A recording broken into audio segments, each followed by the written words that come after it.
بسم اللہ الرحمن الرحیم۔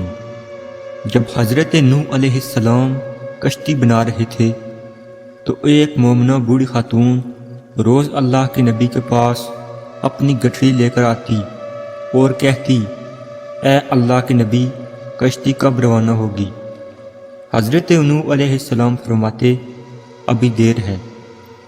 وہ عورت شام تک بیٹھی رہتی اور پھر اٹھ کر گھر چلی جاتی اور اگلے دن پھر آ جاتی۔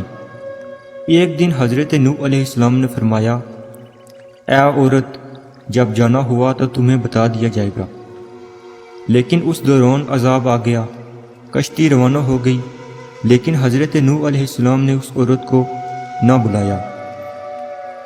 ظاہری طور پر حضرت نوح علیہ السلام کو اس کو بلا دیا گیا۔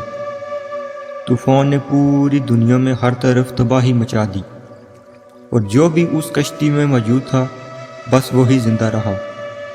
جب طوفان نوح تھم گیا تو ایک دن حضرت نوح علیہ السلام کے دل میں محبت اٹھی کہ شہر کو دیکھوں جہاں سے چلا تھا۔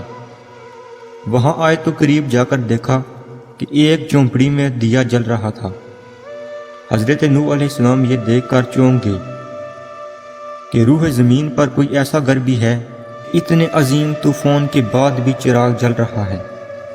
آپ علیہ السلام نے وہاں تکبیر بلند کی تو وہ عورت سامان لے کر آ گئی اور کہنے لگی، یا نبی اللہ، کیا کشتی تیار ہے؟ چلیں۔ حضرت نوح علیہ السلام نے حیرت سے اسے دیکھا اور فرمایا، رکو بڑھیا، کیا تمہیں کچھ بھی پتہ نہیں چلا؟ وہ کہنے لگی، یا نبی اللہ، کیا پتہ نہیں چلا؟ آپ نے فرمایا، اتنا بڑا سیلاب آیا، بارش ہوئی، تمہیں کچھ بھی پتہ نہیں چلا؟ وہ کہنے لگی، یا نبی اللہ، بس ایک دن ہلکے سے بادل گرجے تھے اور کچھ تھوڑی سی فوار پڑی تھی۔ حضرت نوح علیہ السلام حیران ہو کر آسمان کی طرف دیکھنے لگے اور کہا، اے میرے اللہ، یہ کیا ماجرا ہے؟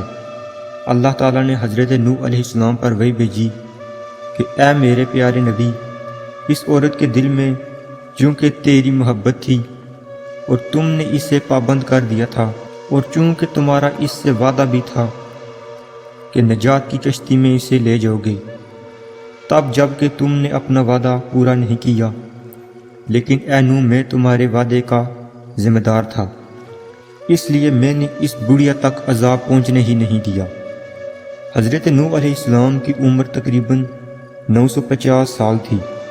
وہ جس جھونپڑی میں رہتے تھے وہ اتنی چھوٹی تھی کہ جب آپ سوتے تو آپ کا آدھا جسم اندر ہوتا اور آدھا جسم باہر ہوتا تھا۔ جب حضرت اسرائیل علیہ السلام روح قبض کرنے کے لیے آئے تو پوچھا، آپ نے اتنے سال اس جھونپڑی میں گزار دیے، آپ چاہتے تو ایک اچھا گھر بنا سکتے تھے۔ حضرت نوح علیہ السلام نے جواب دیا، میں نے تمہارے انتظار میں اتنا عرصہ گزار دیا۔ ملک الموت نے کہا، ایک وقت ایسا بھی آئے گا جب انسانوں کی عمریں 100 سال سے بھی کم ہوں گی اور وہ بڑے بڑے محل بنائیں گے۔ اس پر حضرت نوح علیہ السلام نے فرمایا، اتنی مختصر زندگی، اگر میں اس زمانے میں ہوتا تو اپنا سر سجدے ہی سے نہ اٹھاتا۔